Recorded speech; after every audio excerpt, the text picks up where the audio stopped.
With City developers की खास पेशकश। जहांगीर पीर दरगाह से 2 किलोमीटर पहले 6,000 रुपए पर स्क्वायर यार्ड, शमशाबाद एयरपोर्ट से कुछ ही दूरी पर। तो जल्द से जल्द हमसे रब्त अदा करें। With City Developers Private Limited, behind Choice Function Hall, VIP colony, Chandrayan Gutta, Hyderabad.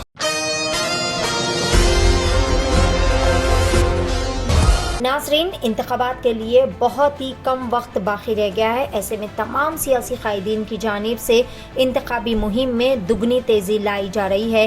तमाम सियासी कायदीन की जानिब से एड़ी चोटी का जोर लगाकर इन इंतखाबात को जीतने की भरपूर व मुमकिन कोशिशें की जा रही है। सारी तेलंगाना रियासत की आवाम BRS पार्टी की बेहतरीन खिदमात से खूब ज़्यादा खुश व मुतमईन भी है। खुसूसी तौर पर महेश्वरम असम्बली हल्के से BRS पार्टी के MLA उम्मीदवार व वज़ीर तालीम P. सबिता इंद्रा रेड्डी की बेहतरीन कारकर्दगी से अवाम काफ़ी ज़्यादा खुश व मुतमईन है। BRS पार्टी के youth and dynamic leader Kartik Reddy ने अपने एक अवामी जलसे में आवाम से खिताब करते हुए सभी वोटर्स से गुजारिश की है कि BRS पार्टी के हक़ में कसीर अक्सरियत से वोट डालकर BRS पार्टी की जीत को यकीनी बनाए। वज़ीर तालीम सबिता इंद्रा रेड्डी की जीत के साथ साथ CM KCR को हैट्रिक जीत दर्ज करने का इन्होंने आवाम से गुजारिश की। आइए देखते हैं इस खुसूस में वहाँ के चंद मनाज़िर। पेश है Asian TV news bureau report. इस देश में तशरीफ फरमा BRS पार्टी के खास कारकुन, हमारे BRS पार्टी के तमाम सरपंच PDC और खासकर इस जलसे में और अपने चेवेला को तशरीफ फरमा मोहम्मद अली साहब, मैं हर दिल अजीज उनको चेवेला को इस्तकबाल करता हूँ, खैर मकदूम करता हूँ। मैं बस 10 से 15 मिनट बोलता हूँ। जो भी बात मैं बताता हूँ याद रखना, जो भी बात मैं आपके सामने रखता हूँ हर बात को अपने गांव में, अपनी बस्ती में वापस लेकर जाना। और जो भी यहाँ वहाँ बचे हुए हमारे दोस्त हो, रिश्तेदार हो, जो अभी कांग्रेस को वोट डालने में अभी कुछ लगे हुए, उनको समझाना। जब इलेक्शन का नोटिफिकेशन जारी था, मुझे जब ऐसे अफवाहें सुनाए गए कि रियासती तेलंगाना के मुसलमान ये बार कांग्रेस पार्टी को वोट देंगे, थोड़े लोग ऐसे चंद लोग जो पेपर चलाते हैं, जो मीडिया चलाते हैं, यही अफवाह पकड़ा के हर एक घर पहुंचाने का कोशिश करें कि रियासती तेलंगाना के मुसलमान ये बार KCR साहब के साथ नहीं है। मैं आज तकरीबन 20-25 दिन ग्राउंड पे काम कर रहा हूं। KCR साहब की बात हर घर पहुंचाने का कोशिश कर रहा हूं। मैं आज बता सकता हूं चंद 10 से 15% लोग ऐसे हैं जो कांग्रेस पार्टी की तायद कर रहे, बाकी की 80 की 90% मुसलमान इस रियासत के, साफ बता रहा हूं, 80 से 90% इस रियासत के मुसलमान KCR साहब के साथ है। और आने वाले इंतखाबाती होगी तो ये बात KCR साहब की हार तीसरी बात मजबूत करने वाले। क्यों करने वाले, ये बात भी सोचना अपन। मुसलमान रियासती तेलंगाना में क्यों KCR साहब के साथ खड़े, क्यों उनकी हाथ मजबूत करने में लगे हुए, इसकी भी थोड़ी बात करना चाहिए।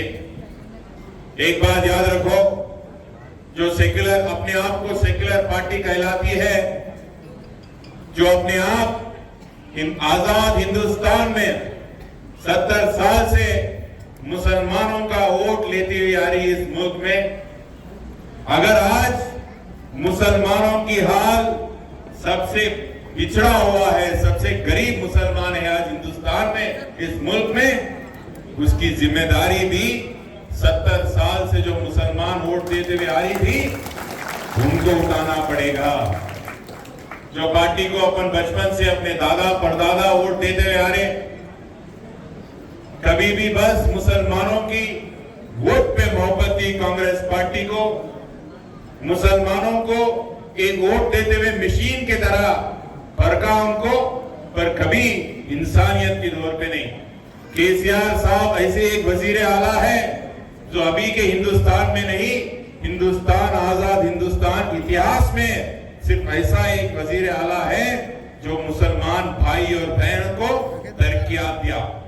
याद रखो, ऐसी एक ही रियासत है हिंदुस्तान में जहां मुसलमान भाइयों को सबसे ज्यादा बजट दी जाती है उनकी बजट में। ऐसी एक ही रियासत है हिंदुस्तान में जहां हमारे गरीब माइनॉरिटी बच्चों को शादी कराई जाती है। ऐसी एक ही रियासत है हिंदुस्तान में तेलंगाना जहां माइनॉरिटी बच्चों को तालीम दी जाती है फ्री। ऐसी एक ही रियासत है तेलंगाना जो हमारे मस्जिद के मौला और अवाम कुमार के उनको तनखे दी जाती है। और ऐसी एक ही रियासत है जो मुसलमानों को मोहब्बत और इज्जत दिलाती है, उसकी मिसाल हमारे मोहम्मद अली साहब ही है।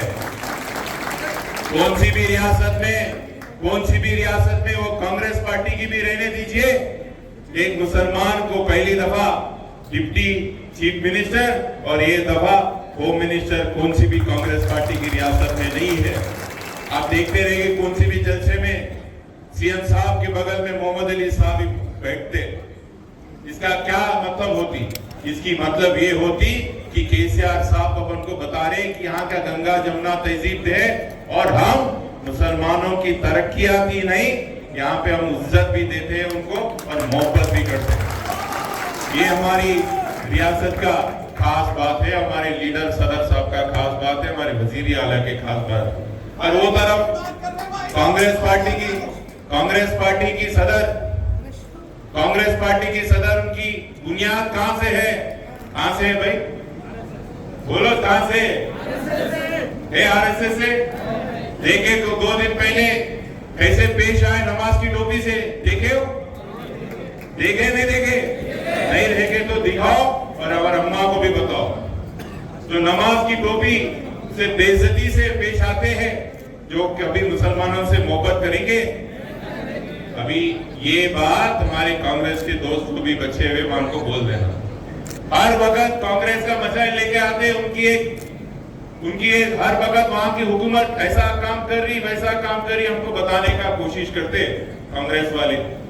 कांग्रेस ने हुकूमत में आने के लिए रियासती कर्नाटका में माइनॉरिटी भाइयों से 2 वादा करे, 2 जबान दी। एक हो गई, हम सरकार में आते ही, हुकूमत में आते ही बुर्का बैन उठा देंगे। और दूसरा बात बोले, हम हुकूमत में आते ही बजरंग दल का बैन करेंगे। ये दोनों भी चीज मैं कांग्रेस पार्टी दोस्तों से जवाब पूछता हूं, ये दोनों की चीज के आप इस्तेमाल हुआ ये कर्नाटका में, एक बार पूछ लेना। आज बुर्का बैन नहीं उठाई गई और बजरंग दल का भी बैन नहीं हुआ। आज बताइए कांग्रेस पार्टी कौन झूठ बोलते हैं मुसलमानों की वोटों के लिए? आप झूठे वादा बोलते। राहुल गांधी 1 महीने पहले टुकड़ा आया, 6 गारंटी बोला हूं। इतना ही मोहब्बत मुसलमानों पे है, उनकी तरक्कियात पे है, तो 6 गारंटियों में एक भी मुसलमान की गारंटी क्यों नहीं दी गई? एक बार पूछिए आप। मुसलमान की तरक्कियात के लिए एक भी गारंटी क्यों नहीं दी? उनके पूछना चाहिए कांग्रेस पार्टी से। भाई अभी बहुत देर हो गया, मुझे बहुत देर भी जाना है। मैं गुजारिश करता हूं, कार के निशान पे 30 तारीख याद है ना, नंबर 1 पे वोट दबा के कार पे देना। ये बात क्यों याद रखो, मैं बताता हूं, अगर केसीआर वजीर आला इस रियासत के और एक बार चीफ मिनिस्टर नहीं बनेंगे, सबसे ज्यादा नुकसान इस मुल्क का मुसलमान की होगा। ये बात याद रखिए, सबसे ज्यादा नुकसान होगा, ये बात याद रखो। और एक बात छेवला के ताल्लुक से भी 2 बात बताना चाहता हूं। याद अन्ना बहुत साफ इंसान है, नेक इंसान है, किसी का बुरा ना चाहते, बुरा नहीं बोलते। आज कांग्रेस पार्टी का जो शख्सियत है, जो कैंडिडेट यहाँ का है, कैसा इरादा रखते हैं, उनकी बैकग्राउंड क्या एक बार परखिए। ऐसे लोग जो जेल में रहे